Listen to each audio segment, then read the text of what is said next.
건물 꼭대기에 씌어 비, 눈, 햇빛, 바람 등을 막아주는 덮개인 지붕. 우리는 언제부터 집에 살기 시작했으며 다양한 형태의 지붕을 갖게 되었을까? 지붕이 없으면 그 집이 아니죠. 그래서 집이 만들어지려면 일단 지붕이 있어야 되는 것은 기본이죠. 살아 숨쉬는 집의 본령이었던 전통 가옥의 지붕. 그 속엔 자연 환경을 극복하기 위한 선조들의 놀라운 지혜가 숨겨져 있다.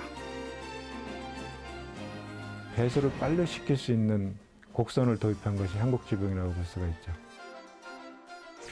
한옥의 상징이자 한국 전통의 아름다움을 간직한 지붕. 그 속에 담겨져 있는 선조들의 과학 기술을 살펴보자.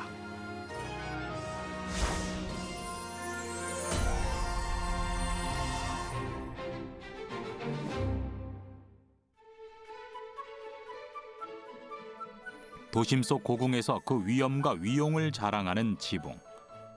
오늘날 이 아름다운 지붕을 얻게 되기까지 선조들은 어떤 과정을 거쳐왔을까?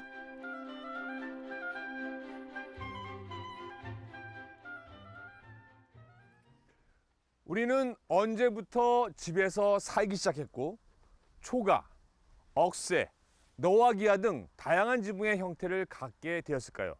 미학적 아름다움을 넘어서 우리 가까이에 숨쉬고 있는 지붕에 얽힌 선조들의 지혜를 살펴볼까 합니다.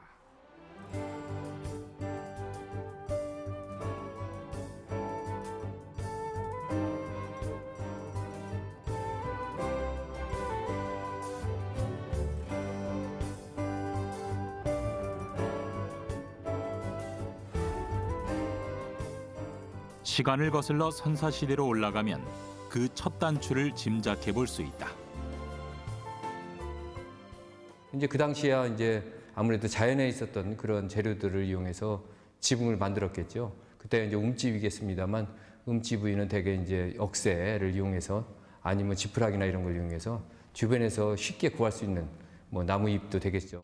움집은 땅을 파고 평면의 가장자리에 석가래를 경사지게 꽂아 중앙에 한 점으로 모이게 한 후 석가래 등을 기본으로 나뭇가지와 풀을 엮어 지붕을 형성하여 비와 바람을 막았다. 인공적인 벽체는 없었고 지상에 드러난 모든 구조물이 지붕이었다. 일단 비바람을 막아야 되겠죠. 또 겨울에 우리나라 같은 경우는 겨울에 추니까 눈을 막을 수 있고 이런 것을 자연적인 그런 어려운 환경들을 이겨낼 수 있는 방법은 역시 지붕이 없이는 하나의 집이라는 구조가 생길 수가 없었겠죠. 이후 농경사회로 진입하면서 지붕은 사용된 재료에 따라 지프로 이형을 엮은 초가지붕이 나타나게 된다. 이후 얇고 편편한 돌조각으로 된 돌기와 지붕, 두꺼운 널조각으로 된 너와 지붕, 참나무 껍질로 엮은 굴피지붕과 기와를 얹은 기와지붕으로 발전하게 되는데, 그렇다면 언제부터 발전된 형태의 지붕이 만들어진 것일까? 구당서에 따르면 고구려 민가는 초가지붕, 궁궐, 관아, 절 등은 기와지붕이었음을 알 수 있다. 뿐만 아니라 삼국사기에 따르면 계급에 따라 기와지붕의 모양새를 달리했다. 삼국시대에 이미 한국 지붕의 틀이 잡혔음을 알 수 있다.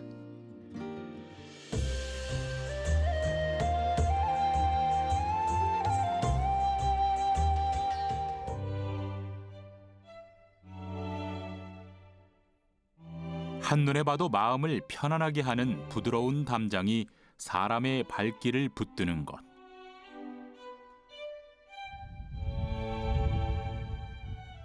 전남 순천시 나간면에 위치한 나간읍성은 현존하는 우리나라 읍성 가운데 가장 원형에 가까운 모습을 유지하고 있는 곳이다. 지금 제가 서 있는 이곳은 그 옛날 풍요로운 땅이라 불렸던 나간읍성입니다. 조선시대의 지방 계획 도시였던 이곳은 지금도 옛 도시의 형태를 그대로 보존하고 있으며 실제로 사람들이 거주하고 있습니다. 집, 소나무, 흙, 이 세 가지 재료로 만들어지는 초가집. 누군가는요, 이 초가집이야말로 가장 합리적인 에너지 절약형 주택이라 부르기도 하는데요. 이 속에 숨겨진 선조들의 삶의 지혜를 한번 들여다보겠습니다.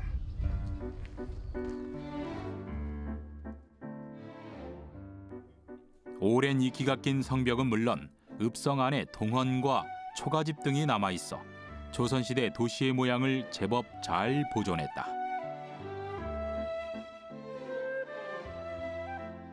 기와집에서는 느낄 수 없는 지붕의 곡선과 담장들의 아담한 선들이 마치 수많은 꼬막이 엎어져 있는 것처럼 느껴진다.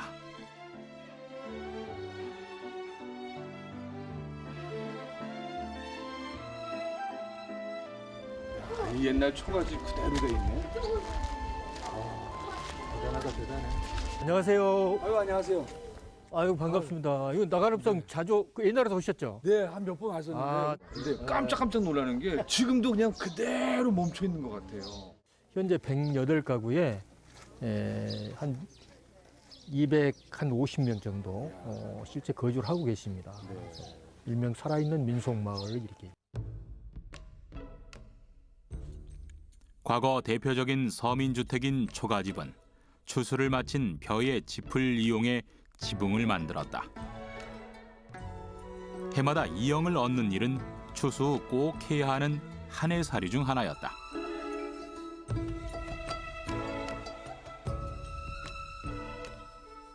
우리나라 어디에서나 발견되는 진흙으로 두텁게 벽을 만들었으며 창호지 문을 설치했다.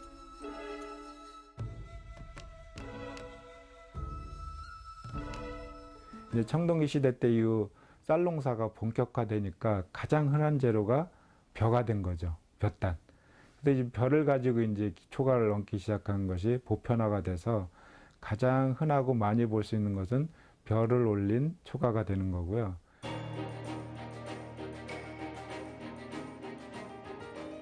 농경이 시작되면서 우리의 삶은 많은 변화를 겪게 된다. 농경이 생활의 중심이었던 사회에서 볏짚은 구하기 쉬웠을 뿐 아니라 다방면에 다양하게 활용돼 우리 생활에 없어서는 안 되는 중요한 재료가 되었다.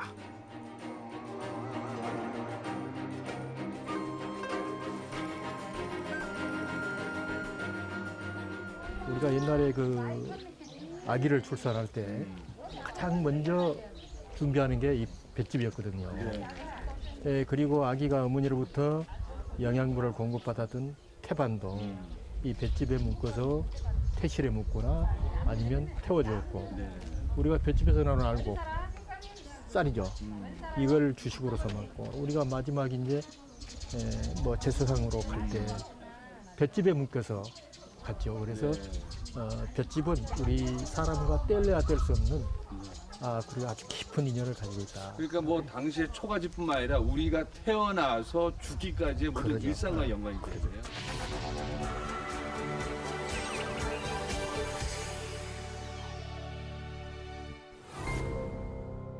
초가집은 짚과 소나무와 흙 등의 세 가지 재료로 만들어진다.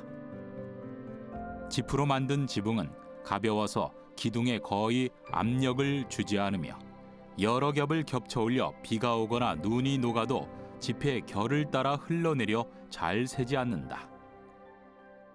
지금 보니까 그냥 볏짚이라기보다는 좀 촘촘히 쌓아놨거든요. 저거 다 어떻게 몇 급이나? 그게 나이테라고 보면 돼요. 네. 나이테.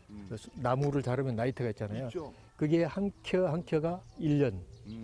그러니까 그 집의 연륜을 알 수가 있는 거죠. 네. 그래서 이제 저걸 또 두께가 오래되면 또 싹 걷어요. 걷어내고 다시 익고. 그런데 이제 그게 나이라고 보면 됩니다. 그 지붕의 나이. 초가집의 지붕이 용마루 부분과 끝으로 이어지는 경사 지붕을 갖게 된 데는 바로 배수의 문제 때문. 용마루 부분은 평평하고 밑으로 갈수록 처마 쪽으로 갈수록 급격한 경사를 주는 그런 뒷동산과 같은 경사를 갖게 되는데, 그건 역시 이제 그 용마루 부분은 수량이 적고 처마 쪽으로 올수록 수량이 합쳐지니까 모아지니까 많기 때문에 경사를 줘서 빨리 배수시켜야지 되는 겁니다. 그래서 초가 같은 경우에는 물이 오래 고여 있으면 스며 들어갈 거 아니에요. 이걸 방지하는 방법은 무조건 빨리 배출시키는 거예요. 그러다 보니 이제 그런 곡선을 갖게 됐다는 거죠. 또 지붕 위에 얹힌 볏짚은 단열재 역할을 한다. 단열재란 열을 전달하지 않는 재료로서 그 원리는 재료가 비어있는 공간을 많이 갖도록 한 것이다. 양철 지붕이나 돌 지붕보다 초가가 여름에는 시원하고 겨울에는 따뜻한 것도 짚의 단열재 역할 때문이다. 그 초가집 같은 경우는 이 지푸라기 자체가 동그란 통 형식으로 생겨 속에 매디매디가 있거든요. 이 마디마디마다 공기가 보관돼 있어요. 지금 현대에서 말하는 우리가 그 단열창이라는 게 있죠. 이 단열창은 유리를 두 개를 해서 가운데 공기를 못 움직이게 하는 거예요. 공기의 기류가 흐르지 않으면 열이 보관이 되거든요. 그래서 그 단열이라는 것은 아주 단순한 겁니다. 공기를 막기만 하면 절대 차가운 공기가 들어오지 않거든요. 이미 그 지푸라기 속에는 그런 기능이 있는 거죠. 초가집의 재료가 되는 지푸라기가 갖는 통기성과 단열성이라는 장점에도 불구하고 자연 소재가 갖고 있는 태생적 한계를 극복하기 위한 또 다른 대안이 필요했다. 지푸라기는 1년만 되면 썩는 성질이 있어서 매년 겨울 지붕을 다시 올려야 하는 번거로움이 있다.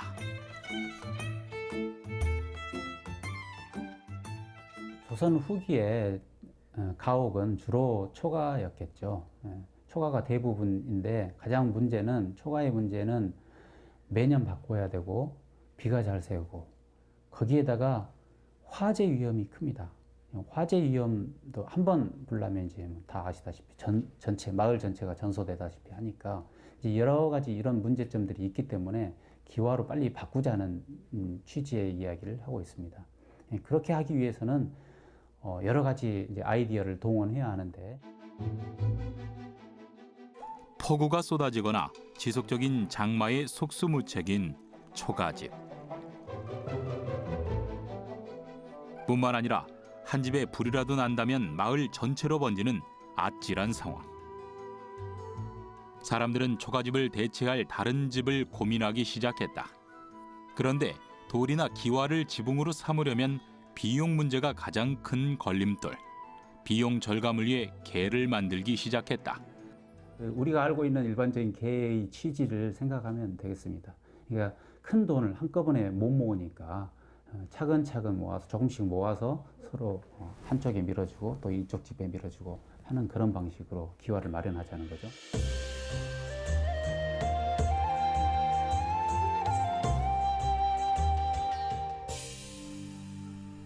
그렇다면 벼농사를 짓는 평야 지역이 아닌 산골짜기나 오지 마을에서는 어떤 형태의 지붕이 등장하게 된 것일까? 임원 경제지에 따르면 나무를 이용했음을 확인할 수 있다. 너와집에 대해서는 아주 간략하게 되어 있어요. 나무 판을 잇는다. 그러니까 비늘처럼 모든 건 다 지붕은 비늘처럼 물고기 비늘처럼 이어야 되니까 비늘처럼 쭉 이어서 쓴다. 그러면 초가 지붕보다는 좀 더 오래 쓸 수 있다. 자작나무 껍질 지붕에 대해서도 설명하고 있는데요. 북쪽 내륙 지방, 우리도 백두산 근처에 자작나무가 많이 서식하고 있다는 걸 알고 있잖아요. 많이 서식하고 있으니까 또 그걸 많이 썼겠죠. 북쪽 내륙 지방에서 많이 쓰고 있다는 설명이 있습니다. 강원도 산골에서는 기와나 집 대신에 나무를 이용해 지붕을 만들었다. 하전면이다 보니까 그리고 강원도가 나무가 많잖아요. 산골이고. 그래서 쉬운 자재를 구하다 보니까 지역마다 노화집이 많이 있었죠. 산에 가서 나무를 해서 쌓아두었다가 품앗이로 함께 운반하기 시작했다.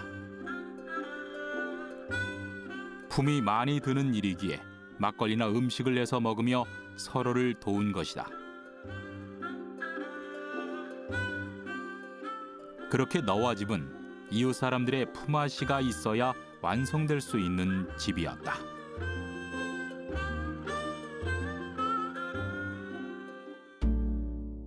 척박한 땅 강원도에서 살아온 사람들.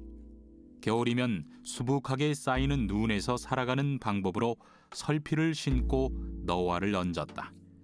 이곳에서 쉽게 구할 수 있는 것은 나무였기 때문에 너와는 산간마을 지붕에 적합한 재료였다.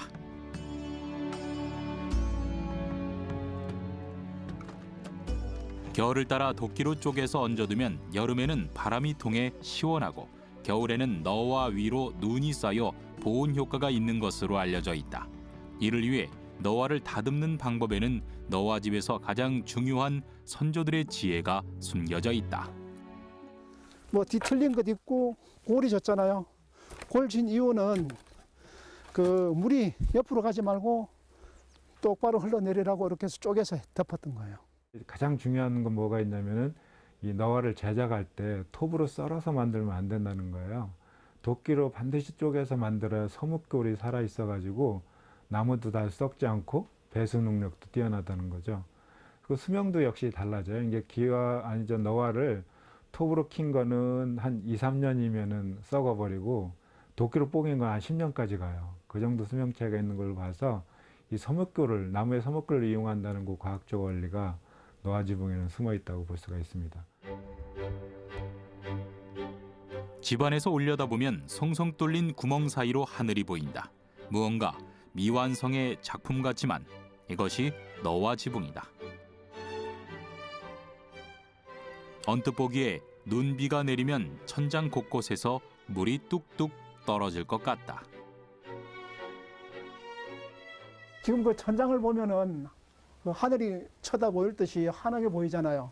저 부분은 왜 이렇게 되는 거 하면은 나무가 자연 그 나이테대로 쪼개다 보니까 나무가 뒤틀리고 판판한 것도 있고 이제 이래서 그 뒤틀린 부분은 구멍이 생기는 거죠. 웬만한 비는 이렇게 하늘이 쳐다보일 정도로 하더라도 비는 잘 안 셉니다.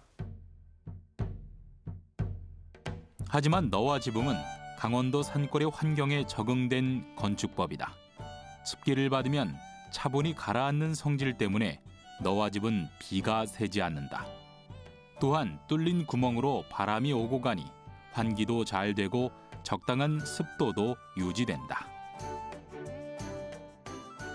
여름에는 너와가 통풍이 잘 되잖아요. 그래서 이제 열도 잘 빠져나가고 그 햇빛을 막아주기 때문에 아주 시원하고요.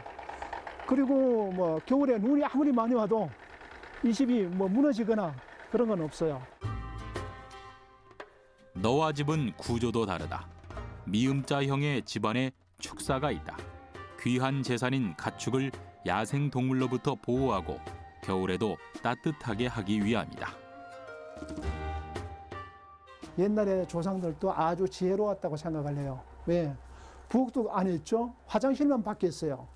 화장실만 밖에 있고 이 안에서 모든 게 다 이루어졌던 거죠. 소하고 사람하고 같이 살았던 거예요. 날씨가 추운 그런 영향도 있고요. 또 한 가지는 그 당시는 이 산간 지방에서는 그 맹수와 이런 것들이 있어서 소를 공격하고 그러니까 그것을 사전에 방지하기 위해서 집 안에 인간과 같이 하나의 공간에 생활하게 이렇게 되는 그런 집 구조도 강원도만의 특별한 그런 모습이다 그렇게 볼 수가 있겠죠. 장작을 떼는 아궁이의 열기는 구들장을 돌고 돌아 집을 따뜻하게 한다.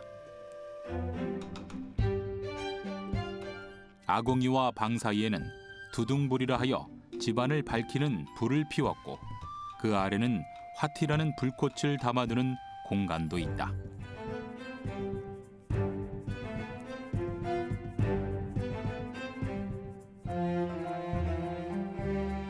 굴뚝을 통해 미처 빠져나가지 못한 연기들은 너와 지붕의 틈을 통해 빠져나가거나 까치구멍을 통해 배출됐다.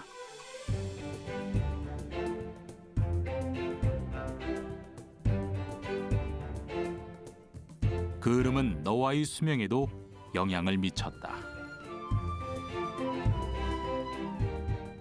그리고 이제 이 끄럼이 올라가서 그 실면은 너와 수명이 좀 더 길어지는 거예요. 끄럼 때문에 그 빨리 썩지 않아서 이제 그래서 비가 빨리 안 썩으니까 좀 오래 가는 거죠. 그게 이제 공간이 떠 있기 때문에 그 공기가 잘 통하니까 또 빨리 젖었다가 빨리 마르고 그래서 나무가 빨리 안 썩는 거죠. 초가집에서 나무를 활용한 너와 집을 지나 사람들은 흙을 이용한 좀 더 견고한 집을 꿈꾸기 시작했다.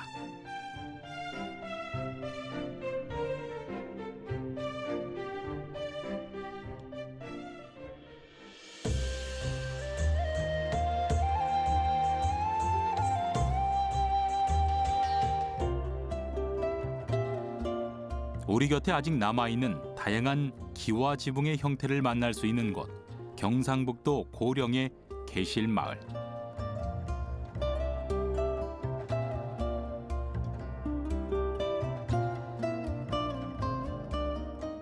60여 가구 중 80% 정도가 기와집으로 이루어진 한옥마을이다.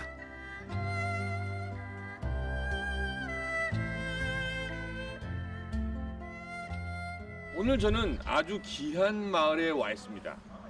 지금 제 뒤로 보이는 종택은 무려 350여 년간 성리학이 명맥을 이어온 김종직 선생의 혼이 담겨 있는 전필제 종택입니다. 지붕 위에 핀 꽃이라 불리는 기와, 다양한 기와의 형태, 그리고 그 속에 숨겨진 선조들의 지혜를 함께 만나보시죠. 문충공 전필제 김종직. 그는 정몽주 길제의 학통을 이은 조선 초 살인파의 큰 스승이었다. 그러나 연산군 때 그가 쓴 세조의 왕이 찬탈을 비판한 조의 제문으로 인해 일어난 무오 사화로 관직이 박탈되고 부관 참시를 당하기도 하였다.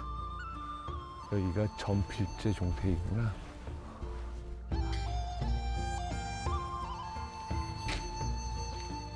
중종 반정으로 다시 영의정에 추증된 전필제 김종직 선생의 후손이 이 고택을 지키고 있다. 안녕하십니까. 반갑습니다. 예, 잘 오셨습니다. 그러면 궁금한 게요. 굉장히 큰 것 같은데 이 집이 지금 어떻게 구성되어 있는 거예요? 이 집은요, 보시는 쪽에 문충세가라고 적혀있는 요 건물이 사랑채입니다. 사랑채고요. 또 사랑채 뒷면에 가면 안채가 있어요.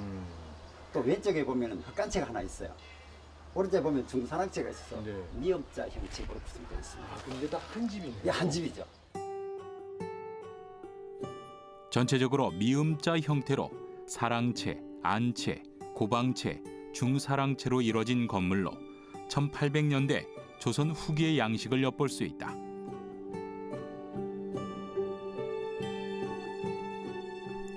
옆에서 보면 활처럼 휜 자연목을 그대로 쓴 들보와 돌출해 놓은 처마 지붕이 인상적이다.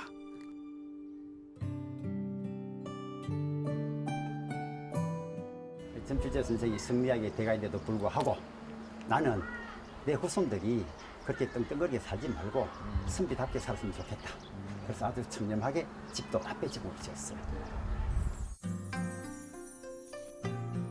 정면 5칸, 측면 2칸 맞배 지붕을 하고 있는 집.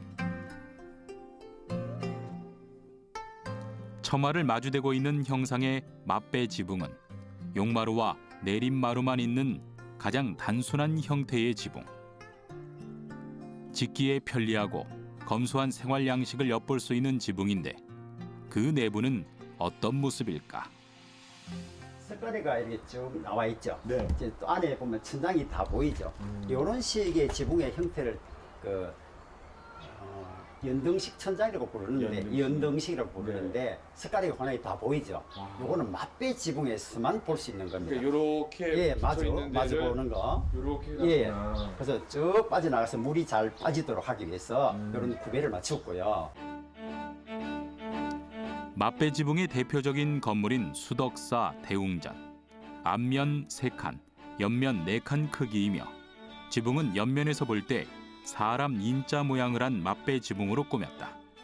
지붕 처마를 받치기 위한 구조가 기둥 위에만 있는 주심포 양식이다.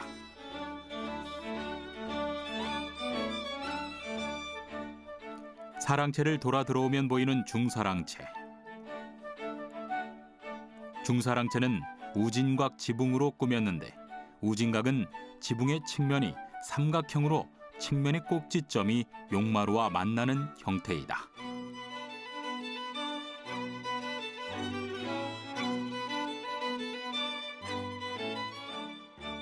아까 보신 거는 맞배 지붕이라서 맞배, 네. 색깔이가 환하게 보이지 않습니까? 그랬었거든요. 여기 보시면은 색깔의 사이 공간이 거의가 없어요. 네네네. 여기 이제 우진각은 양쪽에 있는 색깔을 한때 모아서 각을 만들려고 하니까 그 한쪽으로 다 모여 있는 이거 다 모였죠.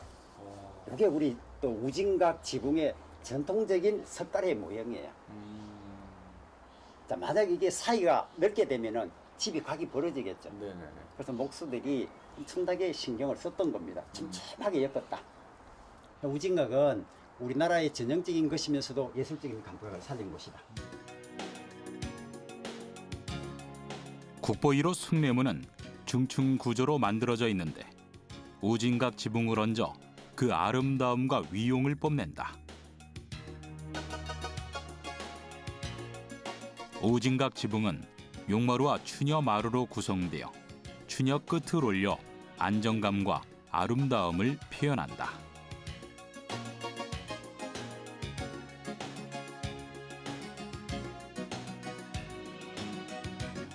계실마을의 집들은 주로 팔작 지붕의 형태를 띠는 집이 많이 있는데 사찰이나 궁궐같이 중심이 되는 건물에 사용된 팔작 지붕. 화려하고 그만큼 지붕 면적을 크게 만들었는데 시간이 흐를수록 개보수 과정을 통해 지붕 면적에 대한 할당량이 높아져서 팔작 지붕은 이제 흔한 지붕이 되었다. 우징각 집을 짓고 나서 보니까 더 큰 규모가 필요했어요.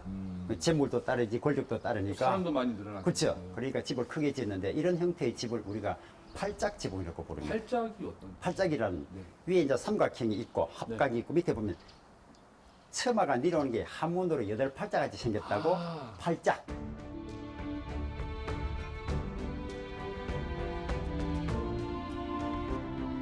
팔작 지붕은 지붕면이 사면으로 되어 있는 우진각 지붕과 같으나 양 측면에 합각이라 부르는 삼각형 부분이 있어 추녀마루가 용마루 선까지 곧바로 올라가지 않고 합각부에서 한번 끊어지는 점이 다르다.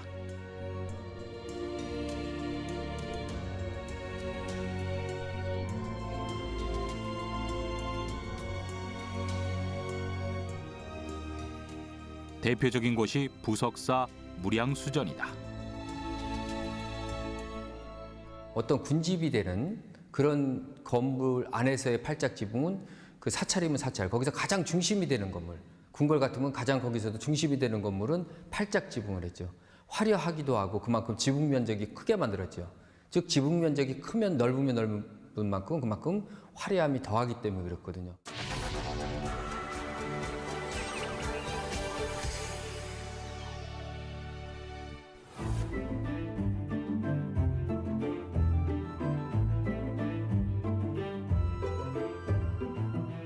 우리나라 지붕의 아름다움을 표현할 때 흔히 버선코 같은 곡선의 아름다움을 이야기한다. 지붕을 만들 때 지붕의 가장 윗부분인 옆으로 지나가는 곡선 용마루 곡과 처마곡, 내림마루곡 등 여러 가지 곡선이 도입되는데 대개 이런 곡선들은 현수 곡선이다. 현수 곡선은 빨랫줄이 이렇게 마늘력에서 쳐진 가장 편안한 곡선이란 뜻이죠. 그래서 우리가 시각적으로 봐도 가장 아름답고 편안하게 느끼는 곡선이 현수 곡선인데 우리나라 지붕마루곡에는 그런 곡선들이 올라가는 뜻이고요. 지붕의 가장 중요한 기능인 배수 기능과 관련된 것은 지붕의 면곡, 사이클로이드 곡선이다.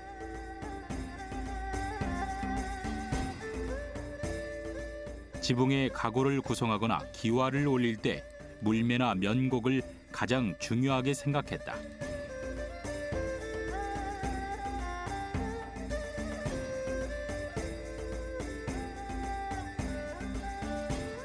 사이클로이드 곡선은 원의 한 점을 찍어서 회전했을 때 나타나는 곡선이다.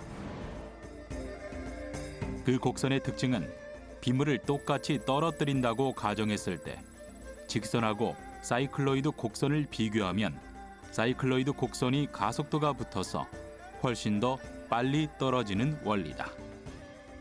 직선하고 곡선 비교하면 거리상으로는 곡선이 훨씬 멀리 올 거 아니에요. 돌아서 오는 거기 때문에 훨씬 더 거리상으로는 먼데 빗물을 실제 배수시키는 능력을 실험해 보면 사이클로이드 곡선이 가속도가 붙기 때문에 최종적으로 떨어지는 속도는 훨씬 더 빠르다는 거예요. 그래서 대개는 지붕이 배수 능력이 중요하기 때문에 배수를 빨리 시킬 수 있는 곡선을 도입한 것이 한국 지붕이라고 볼 수가 있죠. 지붕의 가장 큰 목적이 배수 능력인데 초가집은 지붕 꼭대기에 물이 수량이 적고 처마 끝으로 올수록 수량이 많아지는 반면 사이클로이드 곡선인 기와는 이 원리에 따라 빗물을 빨리 배수시킬 수 있게 된 것. 한국 지붕의 또 다른 특징은 석가래의 배열. 팔작 지붕이나 우진각 지붕의 경우 석가래의 배열을 마치 부채살이 퍼진 모양의 선자 석가래로 연속성과 율동의 아름다움을 주는데 이 선자연의 과학적 원리가 숨겨져 있다. 이 처마 곡선을 만들려면 평고대라는 게 필요해요. 석가래 끝에 이제 횡으로 길게 걸리는 게 평고대인데 그게 이제 지붕국을 결정하는 중요한 부재거든요. 건물을 지을 때 모서리 쪽에 추녀를 먼저 양쪽 추녀를 걸고 그 양쪽 추녀에 의지해서 평고대를 가로질러서 건 다음에 그럼 이제 곡선이 생겼을 거 아니에요. 그 곡선에다가 석가래를 맞춰 나가는 거예요, 거꾸로. 추녀 옆에 거는 석가래인 선자연. 부채살처럼 퍼지도록 앞에 걸리는 석가래가 선자연인데 그 선자연은 곡이 선자마다 다르다. 걸리는 것마다 즉 치수가 다르다는 것인데 선자연을 걸 수 있는 고도의 기술을 갖고 있는 곳은 우리나라뿐이다. 중국의 영조법식이라고 하는 기술서에도 보면 선자연에 대한 공정 기술이 나와 있기는 한데 우리처럼 정선자법이 나와 있지 않아요. 송나라 때 영조법식도 엇선자를 거는 모습으로 서술이 되어 있습니다. 한국 장인들이 아직까지 보유하고 있다는 것이 굉장히 자긍심을 갖게 하는 고도의 기술 부분이라고 할 수가 있는 거죠.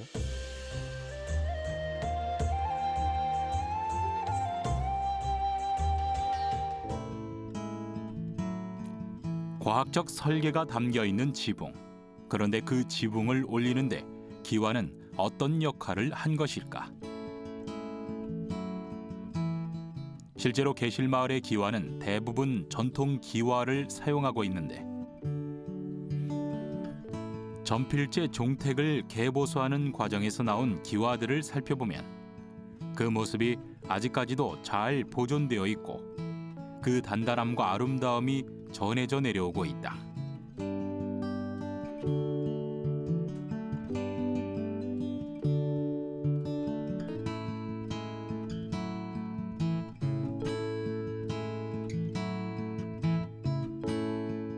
이렇게 긴 시간 동안 이어져 오는 전통 기와의 특징은 어디에 있는 것일까? 점질토, 낙동강 유역을 흘러내려가면서 아주 미시한 흙이 앉아서 좋은 흙을 쓰네요. 좋은 흙을 썼고 또 높은 온도에서 굽는데 그래서 순간적인 온도가 많이 올라감으로 해서 기와가 자기와 같이 습기를 빨아들이지 않는 특성을 갖고 있습니다. 고령지방의 전통기와는 낙동강변을 따라 퇴적된 아주 고급의 점토질로 만들어진다.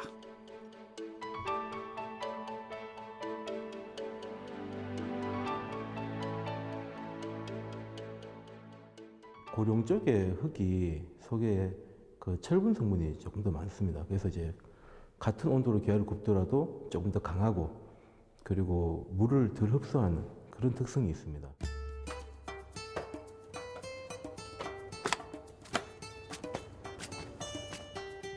기와를 만드는 과정에 흙이 어떤 역할을 하는지 살펴볼 수 있다.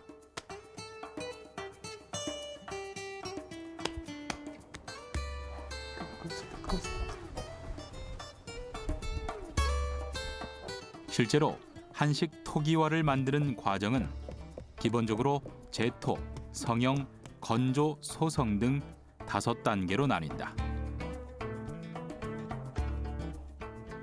그 중에서 기와 제작 과정에서 가장 중요한 것이 바로 흙. 흙은 기와의 단단함과 연관된다.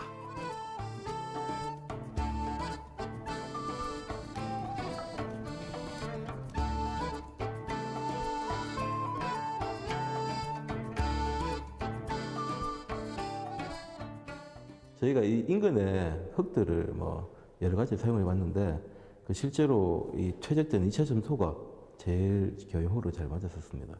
아무래도 이제 구워냈을 때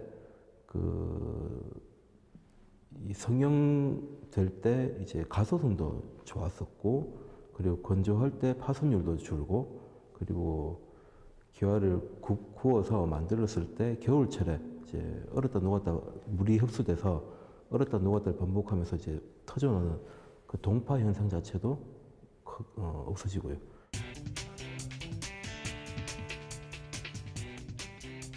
전통 기와의 단단함은 실험을 통해서도 알아볼 수 있는데, 외부에서 오는 수많은 충격을 이겨내야 하는 기와는 강도와 내구성이 가장 중요한 요소이다.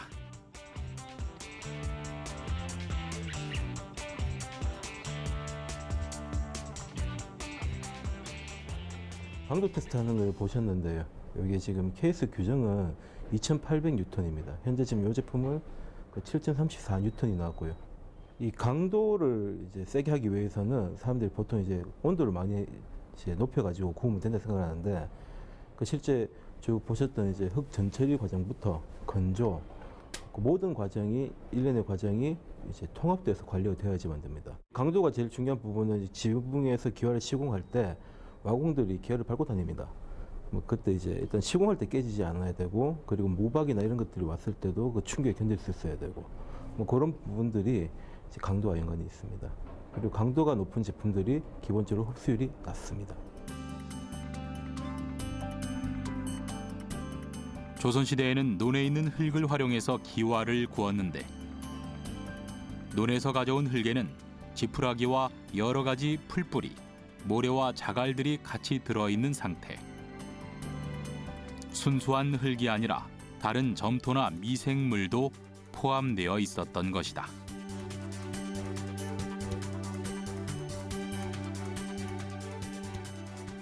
일일이 손으로 만들었어요. 그러다 보니까 울퉁불퉁할 수도 있고, 또 한 가지는 또 거기다 문양도 넣고, 그 당시에는 장작을 하다 보니까 어느 부분에서는 좀 더 이완이 되고 어떤 수축이 되고, 그러다 보면 기와가 요철이 좀 많이 생기게 되겠죠. 그러므로 해서 기와가 서로 간에 점착력이 세져서 한번 기와를 올리면 그만큼 오랫동안 이렇게 보존될 수 있는 그런 것들도 있죠. 또 하나 방수 기능과 관련된 것 중 하나가 기와 자체가 갖고 있는 성질에 있는데, 기와의 색깔에 주목할 필요가 있다.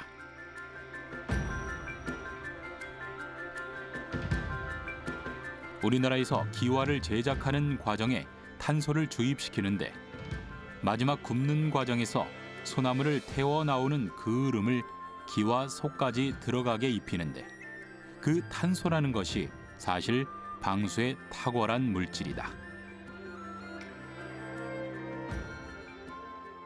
불탄 재 같은 데 물을 떨어뜨리면 이게 물이 굴러가잖아요. 이게 스며들어가지 않고. 그게 이제 방수 능력인데, 그래서 탄소를 주입시키면은 기와의 방수 능력이 현격히 향상된다는 측면이 있고요. 또 하나는 이게 탄소가 이 강도를 높이는 데 역할을 해요. 실제로 우리나라의 기와 색깔의 변천사를 살펴보면 백제 초기와 고구려 초기만 해도 붉은색 기와가 많았던 반면, 중기를 벗어나면서 색깔이 달라진다. 초기를 벗어나 중기부터는 되게 검어지는데, 중간 정도는 회색이 나오다가 이제 완전히 검어지거든요. 그러니까 기술이 진보하는 겁니다. 탄소를 먹이는 기술이. 그러니까 그걸 탄소를 먹이려고 굉장히 노력했다는 것을 그 과정을 보면 이해할 수 있고, 그게 바로 그런 방수 능력이라든지 또는 강도를 높이기 위한 목적으로 사용됐다는 것을 알 수 있죠. 아마 요즘에 반도체를 개발한 것만큼이나 상당히 혁신적인 이 첨단의 기술을 개발한 것이 되는 거죠, 기와에서는. 한국의 아름다움을 고스란히 담고 있는 지붕. 계절이 바뀔 때마다 다양한 얼굴로 우리에게 마음의 안식을 주곤 했던 살아 숨쉬는 집. 그 속엔 자연의 한계를 극복하기 위한 선조들의 지혜가 고스란히 들어있다.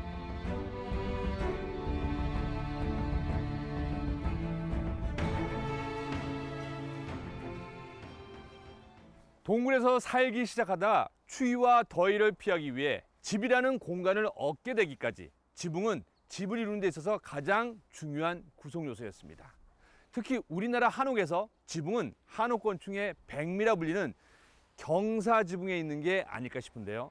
아름다움을 넘어서 자연에 순응하고 인간의 한계를 넘어서는 우리 조상들의 삶의 지혜가 지붕에 고스란히 담겨져 있습니다.